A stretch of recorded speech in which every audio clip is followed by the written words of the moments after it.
హైదరాబాద్ మణికొండలో విషాదం చోటు చేసుకుంది. వర్ధమాన నటుడు తనీష్ తండ్రి వర్ధన్ ప్రమాదవశాత్తు అపార్ట్మెంట్ 6వ అంతస్తు నుంచి జారిపడి మరణించారు. దీనిపై పోలీసులు దర్యాప్తు ప్రారంభించారు. ప్రమాదవశాత్తు జరిగిందా లేక మరేదైనా కారణం ఉందా అన్న కోణంలో దర్యాప్తు చేస్తున్నారు. దీనిపై మరింత సమాచారం ఘటనా స్థలం నుంచి మా రిపోర్టర్ సందీప్ అందిస్తారు. అపార్ట్మెంట్లో 6వ అంతస్తు నుంచి ఒక్కసారి ఆయన అక్కడి నుంచి పడిపోయాడు. ప్రస్తుతము ఇప్పటివరకు ఎవరిని కూడా లోపలికి అనుమతించలేదు. అయితే ఆ ప్రాంతంలో ఆయన ఆ సమయంలో బయటకు వచ్చారు. బాల్కనీలో నిల్చున్న సమయంలో అకస్మాత్తుగా అక్కడి నుంచి నేరుగా పడిపోయారు. పడిపోయిన తర్వాత వెంటనే గమనించిన సెక్యూరిటీ అలాగే కుటుంబ సభ్యులు కూడా వెంటనే ఆసుపత్రిలో చేర్పించారు. ఆయన అదే రాత్రి ఆసుపత్రికి చేర్పిస్తున్న మార్గ మధ్యంలోనే చికిత్స పొందుతూ మృతి చెందారు. అయితే ఆయన పడిపోయాడా లేక మరేదైనా కారణమా అన్న కోణంలో అయితే రాయదుర్గం పోలీసులు ప్రస్తుతము దర్యాప్తు కొనసాగిస్తున్నారు.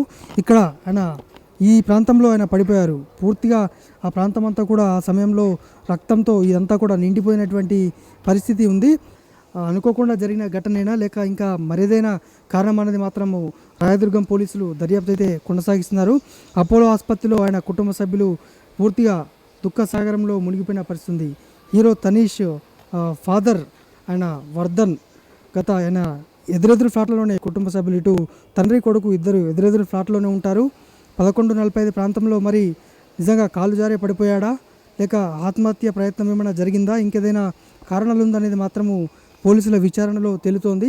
11:45 తర్వాత ఆయన్ను వెంటనే ఆసుపత్రిలో జాయిన్ చేశారు. వెళ్తున్న మార్గ మధ్యంలోనే ఆయన మరణించడం జరిగింది. మరి ఇప్పటికే ఇంకా వాళ్ళు కోలుకోలేదు. కుటుంబ సభ్యులు కూడా దుఃఖ సాగరం నుంచి ఇంకా తేరుకున్నటువంటి పరిస్థితి. వాళ్ళు పూర్తిగా అంటే ఇదంతా కూడా ప్రాసెస్ పూర్తయిన తర్వాత అంత్యక్రియలు ముగిసిన తర్వాత పోలీసులు అసలు రాత్రి ఏం జరిగిందన్న కోణంలో కూడా ఒకసారి వారిని విచారించే విషయాలు తెలుసుకునేటువంటి అవకాశం కూడా ఉన్నటువంటి పరిస్థితి. మొత్తంగా ఇటు రాయదుర్గం పోలీసులు దర్యాప్తు చేస్తుండగా ఒక్కసారిగా 6వ అంతస్తు నుంచి పడిపోవడంతో ఈ ప్లాజాలో మొత్తంగా ఈ అపార్ట్మెంట్లో కాలనీవాసులు అంతా కూడా మొత్తంగా దుఃఖసాగరంలో మునిగిపోయిన పరిస్థితి ఉంది. ఎందుకంటే హీరో తండ్రి అందరికీ స్థానికంగా ఇక్కడ సుపరిచితులు కావడంతో ఇది కాస్త వీరంతా కూడా విషాదంలో ఉన్నారు. మొత్తంగా ఇంకా అపోలో ఆసుపత్రిలో అయితే ఆయనకు సంబంధించి పోస్ట్ మార్టము కొనసాగుతున్నటువంటి పరిస్థితి. కెమెరా పర్సన్ రాజుతో సందీప్, మణికొండ నుంచి.